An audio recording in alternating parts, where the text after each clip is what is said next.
Sea lights. Ever since man first stepped out from the sea, they always gazed back. Tales, legends, myths, warnings of what lay below the surface. Creatures half women and fish, monstrosities with thousands of arms, beasts the size of islands. Sailors and fishermen alike all have stories of their own encounters with the things under the waves. But there is a story not many have heard, since very few lived to tell the tale. My grandfather was one of those few people, until the lights came again. Years ago, when my grandfather was just a young lad, his family moved across the sea to a little coastal town with no name. It was new, fresh, with plenty of fish and sunlight for everyone. But the voyage was not. Days the ship was plagued by storms and rough seas. A sickness had spread amongst the passengers and crew. Whispers grew of a doomed voyage, of new land never to be seen. My grandfather's mother was one of the first to die to the sickness. They were still too far out to sea, so her body was cast overboard. Every day another body, another person fell sick. To escape the sickness, the dread that infected everyone, my grandfather created himself a perch high on the center mast. The crew were much too busy with other matters to stop him, so he pulled up planks and rope and made himself a nest high above the deck. To keep himself from falling due to the storm, he tied a sturdy rope around his waist, which he also used to lower himself to the deck whenever his hunger grew too strong.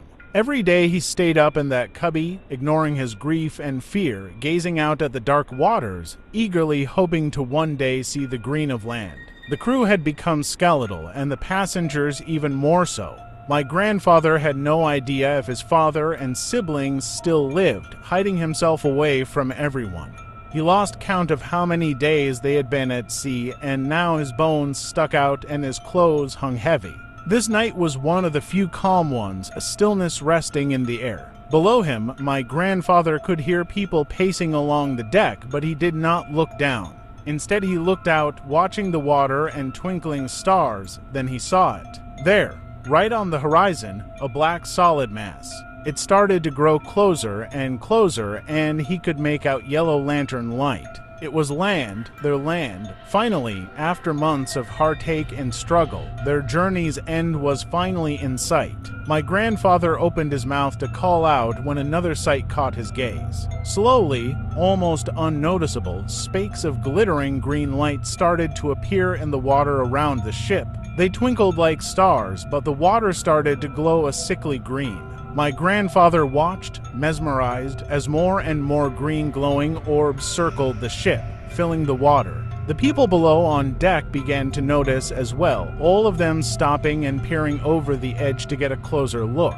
The silence of the night was thick, and the sound of the waves was gone. Now, all that could be heard was the beating of one's own heart. My grandfather leaned forward, one hand holding the mast to keep himself from falling, and gazed down at the water below. The green orbs now had shape, and they clung to the side of the ship in thick groups. The light flickered, and images grew sharper. He saw his mother first. Her body clung to the side of the ship. One hand dug onto the wet wood, while the other reached upwards, her fingers like claws. Even from this distance, he could see her milky eyes and how they fixed on him. Then he heard her voice. "Jacob, come to me, Jacob. There is nothing for you on land. There is only the sea. Come to me, Jacob." She wailed, reaching out to her oldest child as he sat high above her. Then he saw his youngest sister, then his brother, his uncle, his cousin, his father, his grandmother. They all clung to the side of the ship, glowing and crying out for him, begging him to join them. He did not feel it when he let go of the mast. His body fell slowly, as if he were a feather. He could see his family's arms opening up for him, their white eyes wide and unblinking. He could see the forms of the sailors jumping from the deck, being caught by other illuminated forms before disappearing below the waves. Dark forms meeting bright light, extinguished almost as soon as they touched, then the rope went taut. He was snapped out of his stupor violently, the rope digging into his waist and cutting his skin. He flailed his arms, trying to remember what he had been doing. He looked above him, seeing his cubby and the rope meant to keep him safe. Then he looked down.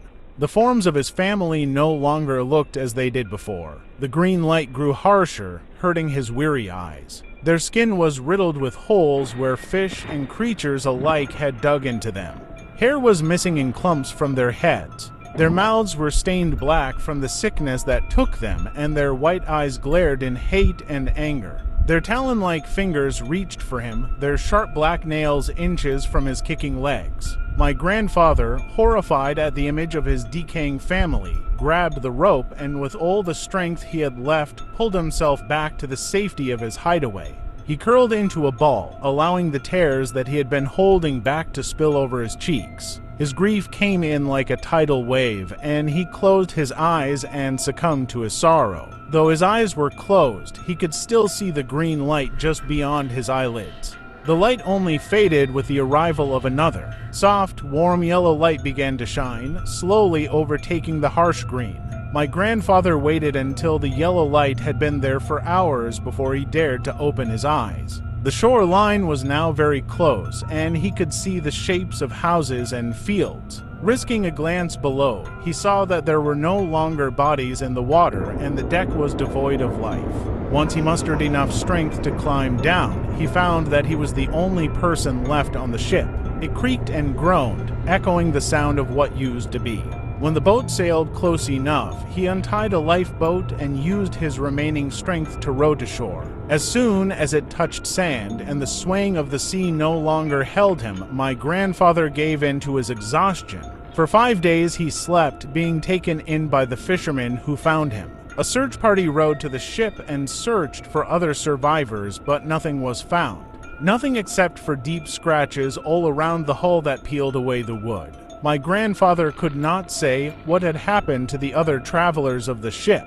His fear planted itself in his heart and mind, and he dared not repeat the things he had seen that night. He grew up, made as much of a life for himself as he could, but always I found him gazing out to sea, looking for something no one else knew.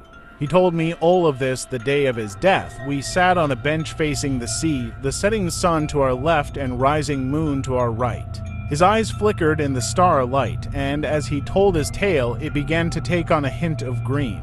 He sent me to bed when his story was finished, telling me that after all these years, he wanted nothing more than to see his mother, his sister, his brother, all of his dead family once again. It did not surprise me when the following morning, my parents told me that Grandpa was gone. Thank you for watching. Subscribe and follow my other socials.